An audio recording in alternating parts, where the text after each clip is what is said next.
नमस्कार दोस्तों। आज मैं आपको मास्टर जी शंभूनाथ जी के जीवन की कहानी सुनाती हूँ दोस्तों। गर्मी की छुट्टी शुरू होने वाली थी और मास्टर जी अपनी नौकरी से रिटायर होने वाले थे। तो एक दिन मास्टर जी सोचते हैं कि अब वह अपनी ज़िंदगी आराम से पत्नी और बच्चों के साथ बिताएंगे। उनके दो बच्चे थे दोस्तों, बड़ी बेटी अंजना और बेटा प्रकाश। दोनों की शादी हो चुकी थी और दोनों ही अपनी सुखी घर गृहस्थी में थे। अंजना के पास दो लड़के हैं, जबकि प्रकाश के पास एक लड़का और एक लड़की। अंजना के बच्चे तो कॉलेज में पहुंच गए, जबकि प्रकाश की बेटी इस साल 12वीं का पेपर देने वाली है। दोस्तों, गांव का माहौल था, इसलिए शंभूनाथ जी ने दोनों बच्चों का समय रहते विवाह कर दिया था। वह और उसकी पत्नी उषा देवी सुख शांति पूर्वक अपना जीवन यहाँ गांव में ही बिता रहे थे। अंजना के पास दो लड़के हैं, जबकि प्रकाश के पास एक लड़का और एक लड़की। अंजना के बच्चे तो कॉलेज में पहुंच गए हैं, जबकि प्रकाश की बेटी इस साल 12वीं का पेपर देने वाली है।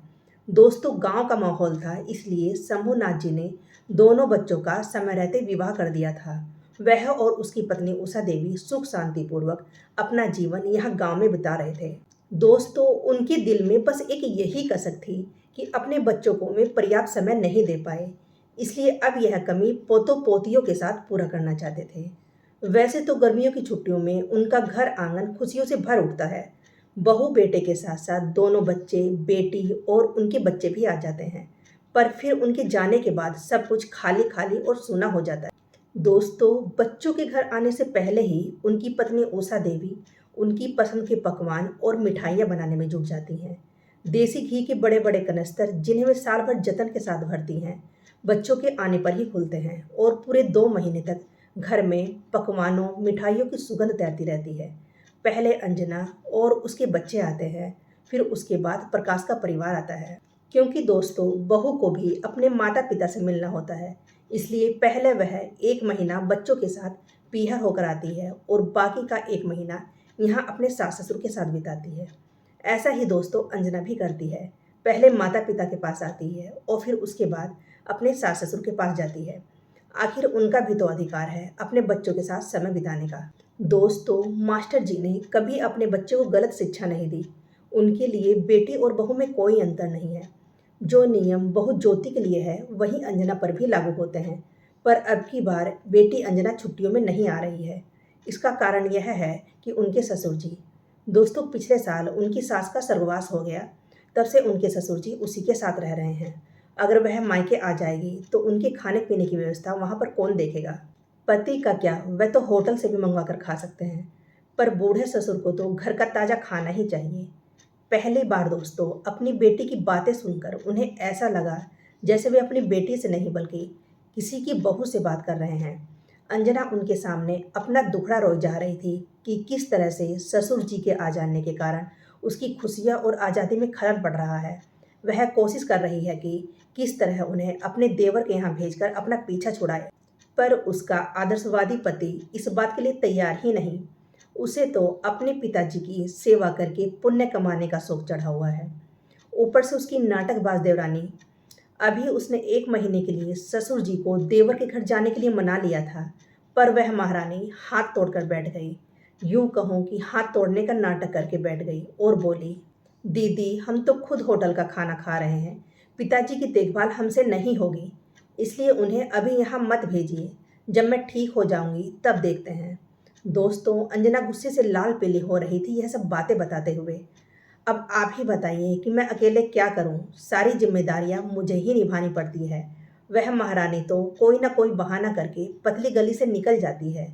पति उसका गुलाम है, उसकी मर्जी के बिना सांस भी नहीं लेता। पता नहीं मेरी किस्मत में ही यह आदर्शवादी क्यों लिखा था। कितनी बार समझाया, पिताजी अकेले हमारे नहीं हैं, तुम्हारे भाई की भी उनके प्रति कुछ जिम्मेदारियां बनती हैं, पर नहीं, सब कुछ इन्हें ही करना है। और इनका क्या, बस जुबान हिलती है, करना तो सब कुछ मुझे ही पड़ता है। अब ना करूं तो बताओ कौन से कुएं में जाकर मरूं? बेटी की बातें सुनकर शंभूनाथ जी सोचने लगे दोस्तों कि क्या उसकी बहू भी उनके बारे में ऐसा ही सोचती होगी। फिर उन्होंने खुद को समझाते हुए कहा, नहीं, मेरा प्रकाश ऐसा नहीं है। और फिर वह जानता है कि मेरा कौन सा दूसरा बेटा है जो इस उम्र में हमारी देखभाल करेगा। इकलौता वही तो है। अंजना तो इसलिए परेशान है कि उसके देवर देवरानी कोई जिम्मेदारी नहीं निभाते। बात तो अंजना की भी ठीक है। जब पिताजी दोनों के हैं तो जिम्मेदारी भी दोनों की होनी चाहिए। वे बेसब्री से प्रकाश के आने का इंतजार करने लगे। हर बार की तरह प्रकाश अपने परिवार के साथ गांव आया और सभी ने बहुत अच्छा समय बिताया। प्रकाश के लौटने से एक दिन पहले शंभू जी ने उसे इस बारे में बात की। बेटा, जैसा कि तुम जानते हो, कुछ समय बाद मैं रिटायर होने वाला हूँ, तो सोच रहा हूँ मैं और तुम्हारी माँ कब तक यहाँ अकेले पड़े रहेंगे। अब तो अकेले रहने का कोई कारण भी नहीं रहा। पहले तो नौकरी के कारण मजबूरी थी, तो सोच रहा हूँ अब से हम दोनों तुम्हारे साथ ही रहें। मैं चाहता हूँ हमारे वहाँ आने से पहले तुम हमारे रहने की उचित व्यवस्था कर लो।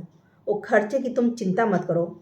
इतना कहकर उन्होंने एक लिफाफा प्रकाश को देते हुए कहा, अगर कम लगे तो और मांग लेना। प्रकाश ने कोई जवाब नहीं दिया दोस्तों, बस मुस्कुराकर रह गया। उसकी पत्नी ज्योति भी यह सारी बातें सुन रही थी और उषा देवी बहू के चेहरे के भावों को पढ़ने की कोशिश कर रही थी। रात को जब ज्योति को अवसर मिला दोस्तों, तो उसने पति को समझाते हुए कहा कि ऐसी गलती भूल कर भी मत करना। अगर तुम्हारे माता पिता वहाँ आ गए तो हमारी आज़ादी छिन जाएगी और इसके साथ साथ तुम्हारी बहन और उसके बच्चों को भी हमें भुगतना पड़ेगा। एक एक महीना वे लोग नाना नानी के पास छुट्टियां बिताने आते हैं। फिर यह सारा मेल मिलाप हमारे घर में होगा। बच्चे बड़े हो रहे हैं, उन्हें पढ़ने के लिए समय और शांति की सख्त ज़रूरत है। यह लोग वहाँ आ गए तो निशी का क्या होगा? इस साल उसे 12वीं का एग्ज़ाम देना है और इनके साथ रहते हुए तो उसने कर ली सारी पढ़ाई। दोस्तों, उसके बाद प्रकाश बोलता है कि फिर तुम ही बताओ मैं कैसे उन्हें मना करूं। निशी का एमबीबीएस में दाखिला करवाना है। अब पैसे भी तो लेने हैं पिताजी से।